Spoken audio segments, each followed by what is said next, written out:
கிறிஸ்துவுக்குள் பிரியமான தேவ ஜனமே, வேதத்தை அதிகமாக நேசிக்கும் என் நண்பர்களே, உங்கள் யாவரையும் ரட்சிப்பின் கண்மலையும் ஜெனிப்பித்த கண்மலையுமாயிருக்கிற இயேசு கிறிஸ்துவின் இனிய நாமத்தில் நான் உங்களை வாழ்த்தி வரவேற்கிறேன். நாம் மெய்யான ஒளி, ஜீவ ஒளியாக இயேசு கிறிஸ்துவை நம் இரட்சகராக ஏற்றுக்கொண்டிருக்கிறோம். ஜீவ வசனத்தை கெட்டியாக பிடித்து கொண்டு ஜீவனம் செய்து வந்து கொண்டிருக்கிறோம். பரிசுத்தாவியினால் நாம் நிரப்பப்பட்டு இயேசு கிறிஸ்துவின் நற்செய்தியை கூறும் நற்செயலாளராக இருக்கின்றோம். அதுவும் இல்லாமல் நற்கிரியைகளை நாம் செய்து தேவனுக்கு மகிமையை செலுத்தி கொண்டு இருக்கிறோம். இயேசு கிறிஸ்துவின் ஊழியத்தை நாம் செய்து அவருடைய கட்டடம் கட்டிடும் சிற்பிகளாக இருக்கிறோம். வேதம் கூறுகிறது, நாம் யாவரும் அரதேசிகள், பரதேசிகள், வழிப்போக்கர்கள், மோட்சத்தை நோக்கி பயணம் செய்து கொண்டு இருப்பவர்கள். நம்முடைய காலகட்டம் மிகவும் குறுகியது. ஆம், அது ஒரு நிழலை போல கடந்து போகிறது. ஒரு பூவை போல உதிர்ந்து போய் விடுகிறது. ஒரு புல்லை போல வாடி போய் விடுகிறது. இந்த குறுகிய காலகட்டத்தில் நாம் இயேசு கிறிஸ்துவோடு நடந்து மோட்சத்தை நோக்கி செல்லக்கூடியவர்களாக இருக்கிறோம். நமக்கு வழி தேவை, நமக்கு வழிகாட்டி தேவை. இயேசு கிறிஸ்து வருவதே நமக்கு வழியும் வழிகாட்டியமாக இருக்கின்றார். ஆம், நானே வழியும் சத்தியமும் ஜீவனுமாய் இருக்கிறேன் என்று கூறுகிறார்.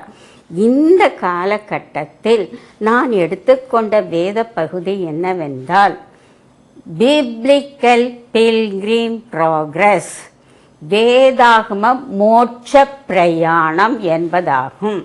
நாம் போகும் தூரம் வெகு தூரம். நாம் மோட்சத்தை நோக்கி போய்கொண்டிருக்கிறோம். நம்முடைய பாதை வனாந்திரமான பாதை, கரடு முரடான பாதையாக இருக்கின்றது. கல்லும் முள்ளும் உள்ள பாதையாக இருக்கின்றது. அதுவும் இல்லாமல் அபாயகரமான வளைவு பாதையாக இருக்கின்றது. கொடைக்கானல் ஊட்டி செல்லும் பொழுது, அங்கே உயரை நாம் ஏறும் பொழுது அங்கே அபாயகரமான ஹேர்பின் பாயிண்ட்ஸை காணலாம். அதே போல் நம்முடைய வாழ்க்கையிலும் அநேக அபாயகரமான வளைவு பாதைகள் இருக்கின்றது. அநேக தடைகள் இருக்கின்றது. நம்முடைய சோர்வுகள், ஏமாற்றங்கள், தோல்விகள் யாவும் நமக்கு தடைகளாக இருக்கின்றது. செங்கடலை போன்று, யோர்தானை போன்று தடைகளாக இருக்கின்றது. தடைகளை நீக்கி போடுகிறவர் நமக்கு முன்பாக செல்கிறார். நம்முடைய பயணம் ஒரு போர்க்களம் போன்றது. ஆம், அது மிகவும் அபாயகரமானதாக இருக்கின்றது. எனவே நாம் என்ன செய்ய வேண்டும்? இயேசு கிறிஸ்துவின் கரத்தை ஒரு சிறு பிள்ளை பிடிப்பது போல் பிடித்து கொண்டு மோட்ச பிரயாணம் செய்து கொண்டே இருக்க வேண்டும். இயேசு கிறிஸ்து நமக்கு மெய்யான வழியை காட்டுவார், ஜீவ வழியை காட்டுவார், நீதியின் வழியை காட்டுவார், நியாயத்தின் வழியை காட்டுவார், உண்மையான வழியை காட்டுவார். நமது கடைசி டெஸ்டினேஷன் மோட்சம். மோட்சத்தின் திறவுகோலை வைத்திருப்பவர் நம் இயேசு கிறிஸ்து. எனவே நாம் மீட்கப்பட்ட பரதேசிகளாய் இயேசுவோடு பயணிக்கும் பொழுது மட்டுமே நாம் மோட்சத்துக்குள் நுழையக்கூடியவர்களாக இருக்கிறோம். நமக்கு முன்பாக இயேசு கிறிஸ்து 2 வழிகளை வைத்திருக்கிறார். ஒன்று இடுக்கமான வழி, அதுதான் விசுவாசிகளின் வழி. அடுத்தது மிகவும் கரடுமுரடான வழியாக இருக்கிறது, விசாலமான வழியாக இருக்கின்றது. அதுவும் இல்லாமல் ஜீவனுக்கு போகும் வழி ஒன்று, கேட்டுக்கு போகும் வழி ஒன்று, பரலோகத்துக்கு போகும் ஒரு பாதை, நரகத்துக்கு போகும் ஒரு பாதை, கெர்சீம் என்ற ஆசீர்வாத மலைக்கு செல்லும் ஒரு பாதை, ஏபால் என்ற சாபத்துக்குரிய மலைக்கு செல்லும் ஒரு பாதையாக இருக்கின்றது. இப்படிப்பட்ட மோட்ச பிரயாணத்தில் இயேசு கிறிஸ்து நமக்கு 4 வழிகளை காட்டுகிறார். 4 வழிகளின் வழியாக நம்மை அழைத்து செல்கிறார். முதலாவது பெரும் பாதையான வழி, ஹைவே. பரிசுத்தமான வழி ஹோலி வே, தீங்கற்ற வழி ஹார்ம்லெஸ் வே, மோட்சத்தின் வழி ஹெவன்லி வே. இந்த 4 வழிகளின் வழியாக நாம் செல்ல வேண்டும். பெரும்பாதையான வழி அகலமானது, பாதுகாப்பானது, உயர்ந்தது, இருபுறமும் மரங்களும் பூக்களும் நிறைந்த அழகான பாதை. முக்கியமாக ராஜாக்கள் மட்டும்தான் அதில் செல்வார்கள். நாம் இயேசு கிறிஸ்துவுடன் ராஜாக்களும் ஆசாரிய கூட்டமாக இருக்கிறோம். எனவே அந்த வளமான வழியின் வழியாக, அதாவது ஹைவே வழியாக நம்மை அழைத்து செல்வார். இந்து மினிஸ்டர்ஸ்லாம் வருவார்கள் போவார்கள், ஹைவே வழியே தான் வருவார்கள். Madras to Bengaluru highway, Madras to Delhi highway வழியாக செல்வதை நாம் காணலாம். அவ்வாறு ஹைவே வழியாக நாம் போகும் பொழுது அநேக ஆசீர்வாத இடங்களை நாம் கடந்து செல்ல வேண்டும். அப்பொழுது ஆசீர்வாதத்தை பெற்றுக்கொண்டே போக வேண்டும். உதாரணமாக பெத்தேல், பெனியேல், ஏலிம் மற்றும் கல்வாரி மலையின் வழியாக செல்ல வேண்டும். உதாரணமாக பெத்தேல் வழியாக செல்லும் பொழுது யாக்கோபுக்கு கிடைத்த எல்லா ஆசீர்வாதங்களும் நமக்கு கிடைக்கும். பெத்தேல் தேவனுடைய வீடு, தேவ தரிசனம் காணும் வீடு. நாம் யாக்கோபை போல பரலோகத்துக்கும் பூலோகத்துக்கும் ஏறி இறங்கும் தேவதூதர்களை நாம் தேவ தரிசனமாக காணலாம். தெய்வ ஆசீர்வாதத்தை பெற்றுக்கொள்ளலாம். நீ படுத்திருக்கும் இடம் உனக்குரியது என்று யாக்கோபு கூறின தேவன் நம்மை பார்த்து கூறுகிறார், நான் உனக்கு வீட்டை கட்டி கொடுப்பேன், உன் சந்ததி ஆசீர்வதிக்கப்பட்டிருக்கும், அது பூமியின் துகளை போல இருக்கும் என்று கூறுகிறார். நீ போகும் இடமெல்லாம் நான் உன்னோடே கூட வருவேன் என்று கூறுகிறார். அதே போல் கல்வாரி மலையை நாம் கடந்து செல்லும் பொழுது, இயேசுவை நோக்கி பார்க்கும் பொழுது நம் பாவம் அகற்றப்பட்டு நமக்கு உற்சாகத்தை கொடுப்பவர் இயேசு கிறிஸ்து. நம்மை நீதிமான்களாக்குபவர் இயேசு கிறிஸ்து. நாம் சோர்வோடு மோட்ச பிரயாணம் செய்கிறோம் என்று வைத்துக்கொள்வோம். இயேசு கிறிஸ்து நம்மை பரிசுத்த ஆவியினால் நிரப்புவார். அப்பொழுது நாம் உற்சாகமாய் பிரயாணப்பட்டு போவோம். பலவீனமாய் இருக்கும் பொழுது ஒரு தகப்பன் தன் பிள்ளையை தோளில் சுமந்து செல்வது போல நம்மை சுமந்து செல்வார். கழுகு தனது குஞ்சுகளை செட்டைகளின் மேல் வைத்து பறப்பது போல பறந்து கொண்டு நம்மை கூட்டிச் செல்லக்கூடியவராக இருக்கிறார். இயேசு கிறிஸ்து காட்டும் பாதை தெளிவான பாதை, நேரான பாதை, பரிசுத்தமான பாதை. ஒன்றே ஒன்றுதான் நாம் செய்ய வேண்டும், அவர் கரம் பிடித்து நாம் நடக்க வேண்டும். அப்பொழுது முடிவு பரியந்தம், இந்த உலகத்தின் முடிவு பரியந்தம் நம்மை நடத்துவார். நமது மரண பரியந்தம் நம்மை நடத்தக்கூடியவராக இருக்கின்றார். ஆம், அவர் ஒரு வாக்குத்தத்தத்தை கொடுக்கிறார். நீ சோர்ந்து அப்படியே கீழே விழும் பொழுது சங்கீதம் 91:11 கொடுத்து உள்ளபடி, உன் வழிகளெல்லாம் உன்னை காக்கும்படி நான் என் தூதர்களுக்கு கட்டளையிடுவேன், உன் பாதம் கல்லில் இடராதபடி அவர்கள் உன்னை சுமந்து கொண்டு செல்வார்கள் என்று கூறப்பட்டிருக்கிறது. சர்வ வல்லவர் நிழலில் நாம் பிரயாணம் பண்ணுவோம். அவர் செட்டைகளின் கீழ் அடைக்கலமாக பிரயாணம் பண்ணுவோம். சுனாமி வரலாம், புயல் வரலாம், தீ விபத்து வரலாம், வியாதி வரலாம். அப்பொழுது அவர் செட்டைகளின் மறைவில் நாம் இருப்போம். அவர் தமது சிறகுகளால் நம்மை மூடி பாதுகாத்து கொள்வார். நமக்கு ஒரு பாதுகாப்பான பெட்டகம் இயேசுவின் இரத்த கோட்டை. நாம் பிரயாணப்பட்டு போகும்பொழுது இயேசுவின் இரத்த கோட்டைக்குள் வந்துவிட வேண்டும். கண்மலை வெடிப்புக்குள் வந்துவிட வேண்டும். பகலிலே வெயிலாகிலும் இரவிலே நிலவாகிலும் நம்மை சேதப்படுத்தாது. பகலிலே மேகஸ்தம்பமும் இரவிலே அக்னி ஸ்தம்பமும் நம்மை பாதுகாக்கக்கூடியதாக இருக்கின்றது. அடுத்ததாக பரிசுத்தமான வழியில் நம்மை நடத்துவார். இதைத்தான் ஏசாயா 35:8 நாம் பார்க்கலாம். அங்கே பெரும் பாதையான வழி இருக்கும், அது பரிசுத்த வழி எனப்படும். தீட்டுப்பட்டவர்கள் அதில் நடந்து வருவதில்லை. எனவே அது பரிசுத்த வழி என்று நமக்கு கூறப்பட்டிருக்கிறது. இயேசு கிறிஸ்து அடுத்ததாக பரிசுத்தமான வழியில் நம்மை நடத்தி செல்வார். தேவன் என்ன கூறுகிறார்? நான் பரிசுத்தராய் இருப்பது போல நீங்களும் பரிசுத்தராய் இருங்கள். உங்கள் சரீரம் பரிசுத்த ஆலயம், நீங்கள் பரிசுத்த அலங்காரத்துடனே என்னை தொழுது கொள்ளுங்கள் என்று கூறுகிறார். எனவே பிரயாணப்பட்டு போகும்பொழுது நாம் பரிசுத்தவான்களாக இருக்க வேண்டும், மீட்கப்பட்டவர்களாக இருக்க வேண்டும். பாவத்தை இயேசுவின் இரத்தத்தால் கழுவப்பட்டவர்களாக இருக்க வேண்டும். அப்பொழுதுதான் இயேசு கிறிஸ்து நாம் முன்பாக செல்வார். தடைகளை நீக்கி போடுகிறவர் நமக்கு முன்பாக செல்வார். நாம் இயேசு கிறிஸ்துவை நமக்கு முன்பாக வைத்திருக்க வேண்டும். அவர் நம்முடைய வலது பாரசத்தில் இருக்க வேண்டும். அவர் எப்படி நம்மை நடத்துவார் என்றால் நித்தமும் நடத்துவார், மெதுவாக நடத்துவார், ஆலோசனை கூறி நடத்துவார். ஆம், ஏசாயா 58:11 கூறப்பட்டிருக்கிறது, கர்த்தர் நித்தமும் உன்னை வழிநடத்தி மகா வறட்சியான காலங்களில் உன் ஆத்துமாவை திருப்தியாக்கி உன் எலும்புகளை நினமுள்ளதாக்குவார். ஒரு சிறு பிள்ளையை கூட்டிச் செல்வது போல கூட்டிச் செல்வார். கரவலாடுகளை வழிநடத்துவது போல வழிநடத்துவார்.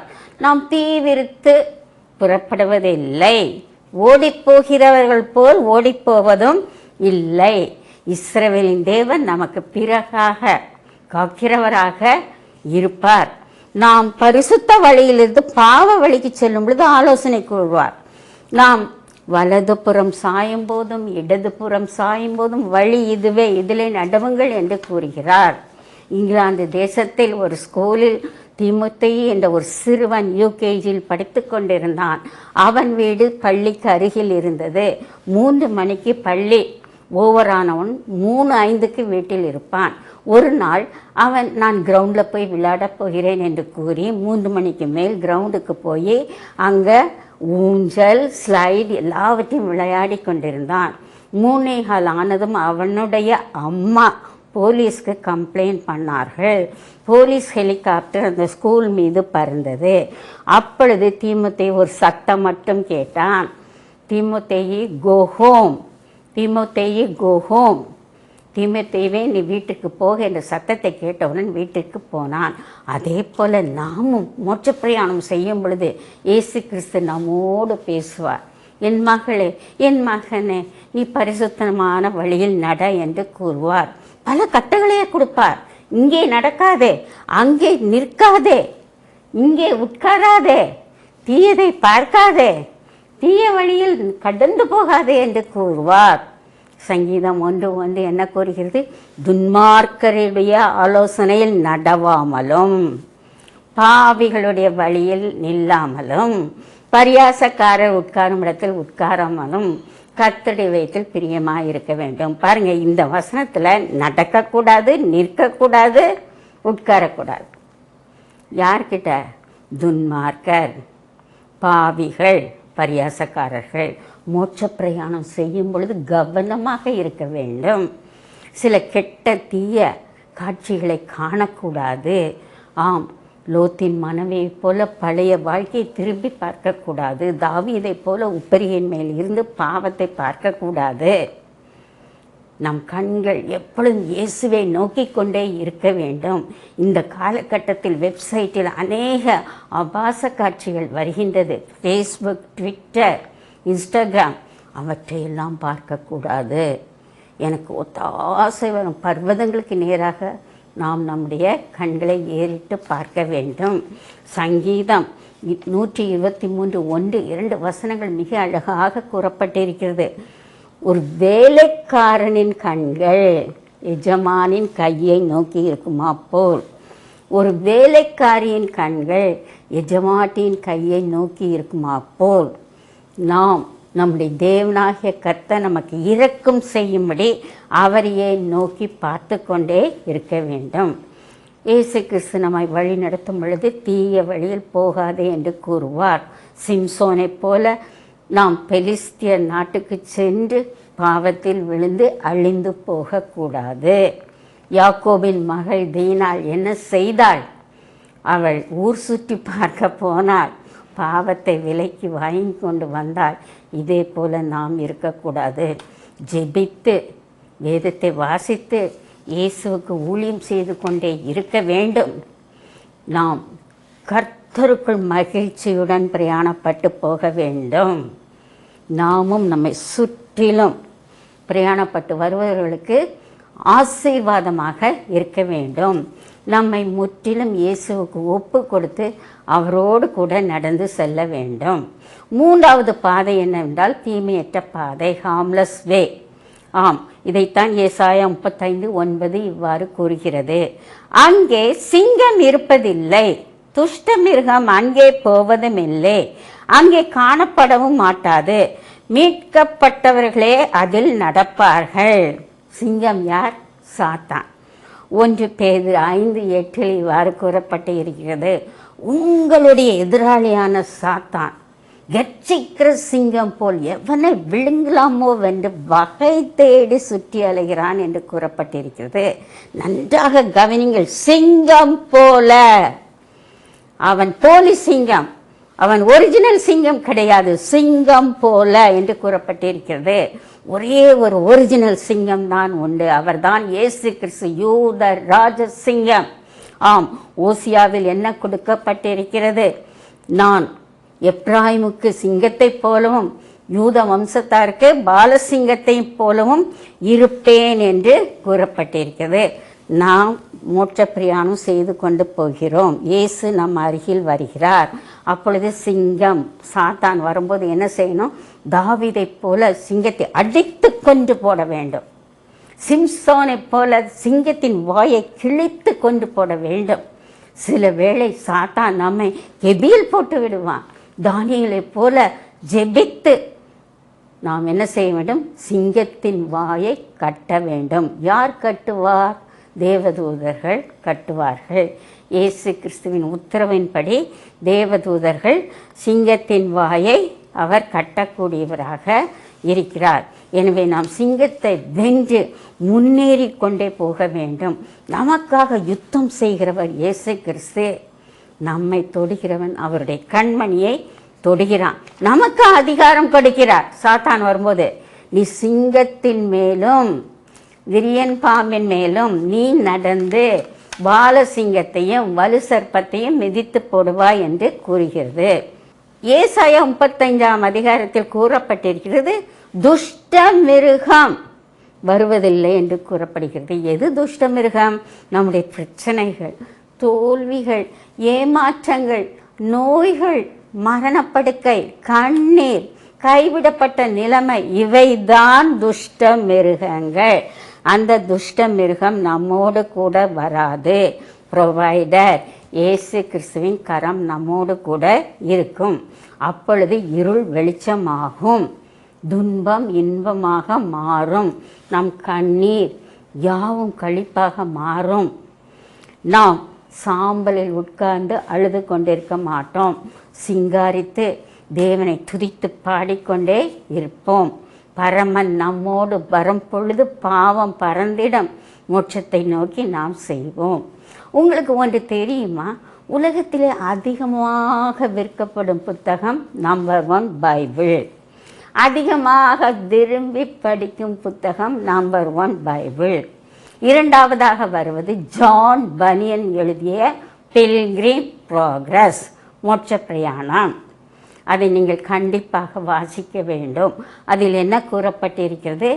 கிறிஸ்தவன் ஒருவன் பாவ மூட்டை தூக்கி கொண்டு மோட்ச பிரயாணம் செய்கிறான். அப்பொழுது அங்கே ஒரு இவாஞ்சலிஸ்ட் வந்து, நீ இடுக்கமான வாசலை போய் தட்டு என்று கூறுகிறான். அவன் போகும் பொழுது சாத்தான் அவனுக்கு தீமை, தீவினை, தீங்கி எல்லாவற்றையும் கொடுக்கிறான். கடைசியாக அவன் கல்வாரி மலையை அடைந்தான். பாவ முட்டை தானாக உருண்டு ஓடினது. அவன் கையில் இயேசு கிறிஸ்து முத்தரிக்கப்பட்ட ஒரு சீலை கொடுக்கிறார். அதை வைத்துக்கொண்டு அவன் மோட்சத்திற்கு போகிறான்.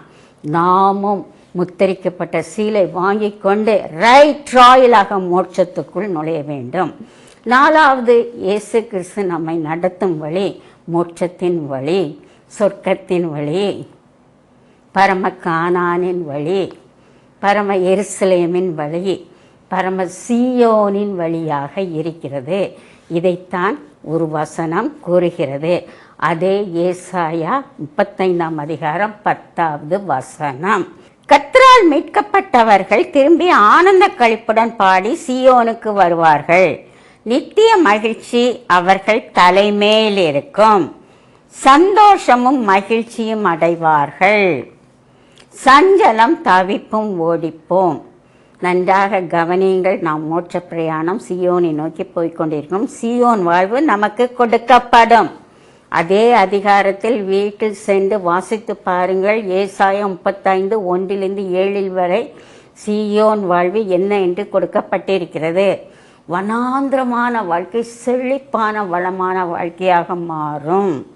வறண்ட நிலம் புஷ்பத்தை போல செழிக்குமா.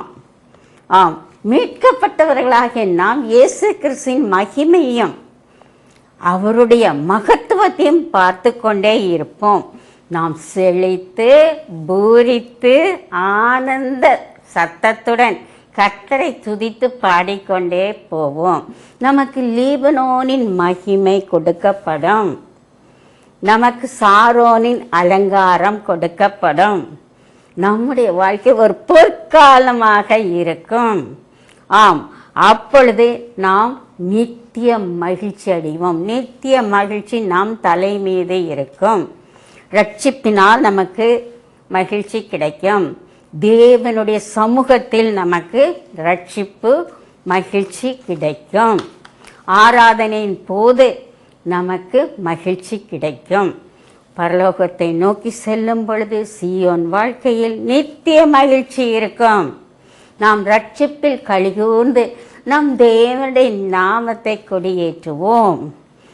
மேலும் வசனம் கூறுகிறது, கர்த்தருடைய சமூகத்தில் பரிபூர்ண ஆனந்தம். யோசித்து பாருங்கள், 100% ஜாய், பரிபூர்ண ஆனந்தமும் அவரது வலது பார்சத்தில் நித்திய பேரின்பமும் உண்டு. இட்டர்னல் ஜாய் நமக்கு கிடைக்கும்.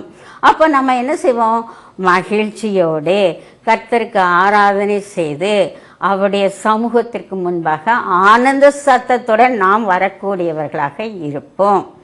நமக்கு சீயோன் வாழ்க்கை ஒரு ஏதேன் வாழ்க்கை போன்றது, ஒரு பரலோக வாழ்க்கை போன்றது.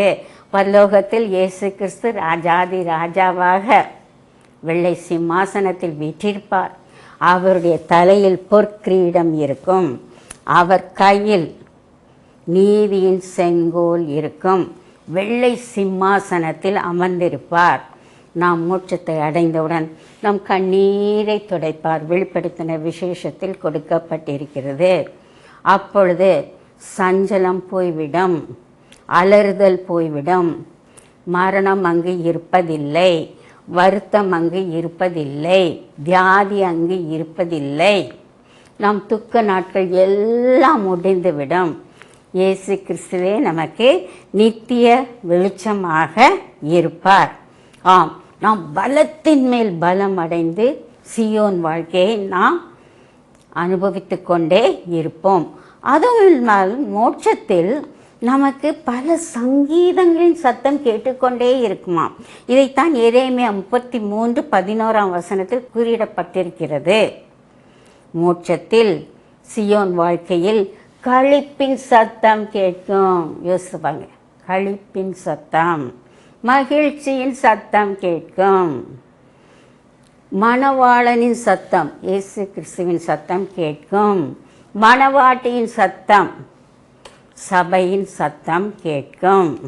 கர்த்தர் நல்லவர், அவர் கிருபை என்றும் உள்ளது என்று பாடுகிற சத்தம் கேட்டுக்கொண்டே இருக்கும். நம் இயேசுவுக்கு நாம் சந்தோஷமாக இருக்க வேண்டும், களிப்பாக இருக்க வேண்டும், பூரிப்பாக இருக்க வேண்டும். அதனால் தான் இந்த வசனங்கள் அடிக்கடி வந்து கொண்டே இருக்கின்றது.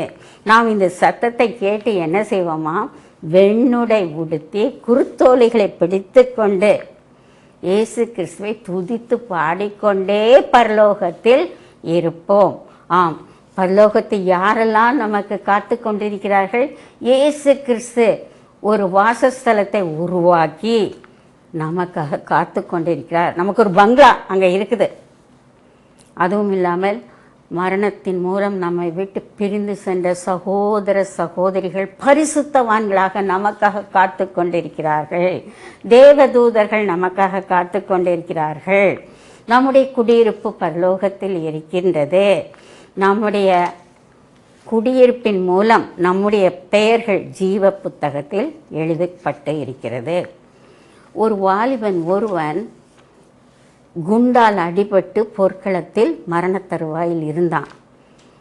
டாக்டர்ஸ் கைவிட்டு விட்டார்கள். திடீரென்று அவன் கத்தி, இங்கே இருக்கிறேன் அப்பா என்றான். உடனே டாக்டர்ஸ் ஓடி வந்து என்னப்பான்னு கேட்டாங்க. இல்லை, ஹெவனில் ரோல் ஆஃப் ஆனர் கூப்பிடுறாங்க, என்னுடைய பெயரை கூப்பிட்டாங்க, ஆனால் தான் நான் சொன்னேன் இங்கே இருக்கிறேன் அப்பா என்று சொல்லி அப்படியே ஆவி பிறந்தது. இதே போல் நாமும் பரலோகத்தில் ரோல் ஆஃப் ஆனர் கொடுக்கும் பொழுது அங்கே இருக்க வேண்டும். நன்றாக கவனித்துக் கொள்ளுங்கள். மோட்ச பிரயாணம் செய்கிறோம்.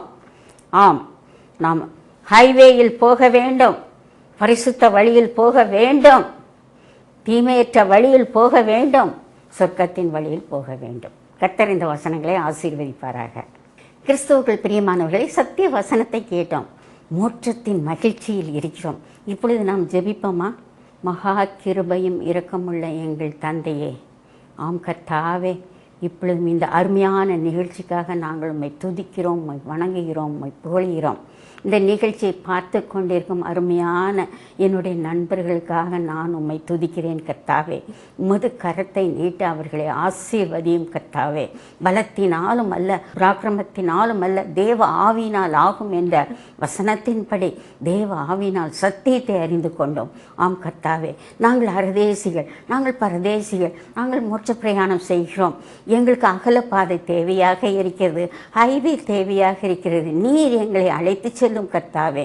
ஆம் கர்த்தாவே, நாங்கள் அசுத்தர்கள், நாங்கள் பாவிகள், எங்களை பரிசுத்தப்படுத்தி பரிசுத்த வழியில் எங்களை அழைத்து செல்லும் கர்த்தாவே. நாங்கள் தீமை நிறைந்தவர்களாக இருக்கிறோம். ஆம் கர்த்தாவே, சாத்தான் எங்களுக்கு தீமையை கொடுத்து கொண்டே இருக்கிறான். நீர் எங்களுக்கு விடுதலை கொடுத்து எங்களை தீங்கற்ற வழியில் எங்களை நடத்தி செல்லும், சொர்க்கத்தின் வழியில் எங்களை நடத்தி செல்லும், சியோனின் வழியில் எங்களை நடத்தி செல்லும் கர்த்தாவே. நீர் எங்களை நடத்தி செல்வதற்காக நன்றி நன்றி நன்றி. மீதி இருக்கும் காலப்போக்கில் நீதாமே எங்களோடு கூட இருந்து எங்களை ஆசீர்வதித்து பலப்படுத்தி உற்சாகப்படுத்தி எழ வேண்டும் என்று எங்கள் கர்த்தரும் அருமை இரட்சகருமாகிய இயேசு கிறிஸ்துவின் இனிய நாமத்தில் கேட்டுக்கொள்கிறேன் பிதாவே. ஆமென், ஆமென்.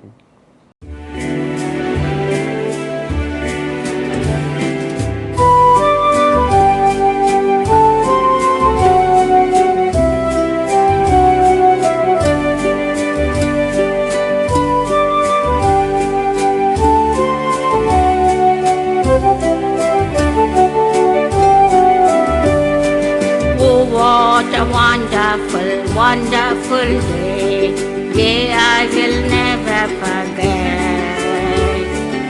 After I wandered in darkness away, Jesus my Savior I met. Oh, what a tender, compassionate friend, He met the need of my heart. Shadows dispelling the joy I am telling, He made all the darkness depart. Heaven came down and glory filled my soul, when at the cross my Savior made me whole. My sins were washed away, and my night was turned to day. Heaven came down and glory filled my soul.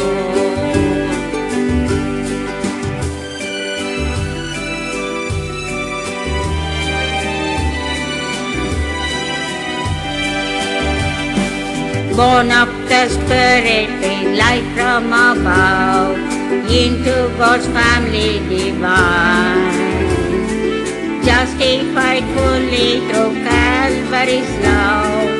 Oh, what a standing is mine, and the transaction so quickly was made, when as a sinner I came. Took up the offer of praise He did proffer, He saved me, oh praise His dear name. Heaven came down and glory filled my soul, when at the cross my Savior made me whole. My sins were washed away, and my night was turned to day. Heaven came down and glory filled my soul. heaven came down and glory filled my soul.